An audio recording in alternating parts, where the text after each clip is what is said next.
பண்டைய தமிழ்நாடு பசுமையான மலைகளும் அமைதியான சமவெளிகளும் உள்ளடக்கிய புனித பூமியாகும்.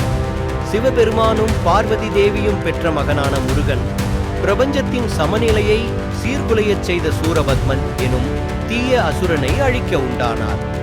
தைரியத்தின், ஞானத்தின், தெய்வீகத்தின் முழு உருவமான முருகனை பக்தர்கள் வணங்கி வந்தனர். முருகனுக்கு தனது பெற்றோரால் அற்புதமான சக்திகள் கொடுக்கப்பட்டன.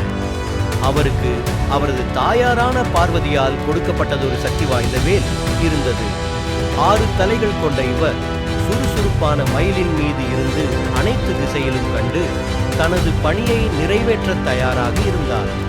ஒரு நாள் சூரபத்மனின் கொடுமைகளால் விண்ணுலகம் அலறி துடித்தது. இந்திரன் தலைமையிலான தேவர்கள் முருகனின் முன்னே வந்து அவரை பிரார்த்தனை செய்தனர். நீதியையும் கடமையையும் உணர்ந்து வெகுண்டெழுந்த முருகன் தனது படையுடன் போர்க்களத்திற்கு வந்தார். போர்க்களத்தில் மிக கடுமையான போர் நிகழ்ந்தது. சூரபத்மன் தனது மந்திர சக்திகளுடன் போராடினான். ஆனால் முருகனின் தெய்வீக சக்தி அற்புதமானது.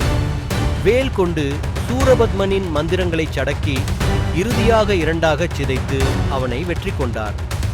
அழிந்து போன சூரபத்மனை முருகன் தனது கருணையும் நன்றியுமாக மயிலாகவும் சேவலாகவும் மாற்றினார். மயில் அவரது வாகனமாகவும் சேவல் அவரது கொடியில் அமர்ந்தது. முருகனின் வெற்றி மிகுந்த மகிழ்ச்சியுடன் கொண்டாடப்பட்டது.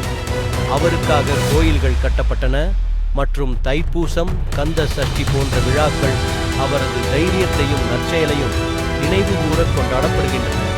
முருகனின் கதை தைரியம், கருணை மற்றும் தெய்வீகத்தின் அடையாளமாக திகழ்கிறது.